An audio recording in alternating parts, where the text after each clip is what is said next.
ইউটিউবের নতুন ফিচার। আপনারা ভিডিও দেখার আগে যদি ভিডিওতে লাইক করে চ্যানেলটিকে সাবস্ক্রাইব করেন, তাহলে ইউটিউবের তরফ থেকে আপনারাও কিন্তু এরকম ধরনের একটি সুন্দর লাইটিং আপনাদের নিজেদের ফোনে দেখতে পারবেন।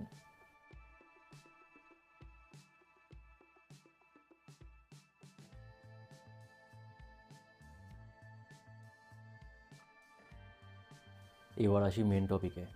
ডোনাল্ড ট্রাম্পের জয়ের ফলে সবথেকে বেশি আনন্দ কিন্তু পেয়েছে, সবথেকে বেশি খুশি কিন্তু হয়েছে ভারতবর্ষ।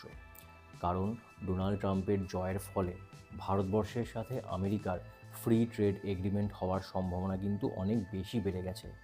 আর এই ফ্রি ট্রেড এগ্রিমেন্টের ফলে আমেরিকাতে যেই সব চাইনিজ প্রোডাক্ট বিক্রি হয় তার উপরে আমেরিকা 60% ট্যারিফ লাগাতে চলেছে, যার ফলে অটোমেটিক্যালি চাইনিজ প্রোডাক্টের দাম কিন্তু আমেরিকার বাজারে বাড়তে চলেছে। আর ভারতীয় প্রোডাক্টের ওপর কিন্তু আমেরিকা কোনো ধরনের ট্যারিফ লাগাবে না এই ফ্রি ট্রেড এগ্রিমেন্টের জন্য। আর যেহেতু কোনো ট্যারিফ লাগাবে না ভারতীয় প্রোডাক্টের ওপরে, তো সাধারণভাবে ভারতীয় প্রোডাক্টের দাম আমেরিকাতে কমতে চলেছে। আর ভারতীয় প্রোডাক্টের দাম যদি আমেরিকাতে কমে যায় তাহলে চাহিদা অবশ্যই বাড়বে। আর চাহিদা বাড়লে সেই কোম্পানিগুলো, যেই কোম্পানিগুলো আমেরিকাতে নিজেদের প্রোডাক্ট বিক্রি করে, তাদেরও কিন্তু মুনাফা খুব বেশি পরিমাণে হতে চলেছে।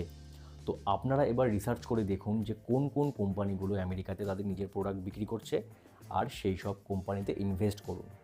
আর এর পাশাপাশি আমেরিকার কিছু কোম্পানি যারা ভারতবর্ষে নিজেদের ব্যবসা বাড়াতে চাইছিল, ভারতবর্ষের মাটিতে তাদের ম্যানুফ্যাকচারিং প্ল্যান্ট তৈরি করতে চাইছিল, যেমন ধরুন ইলন মাস্কের কোম্পানি টেসলা, তাদের জন্য কিন্তু ভারতের মার্কেট পুরোপুরিভাবে ওপেন হয়ে যাচ্ছে।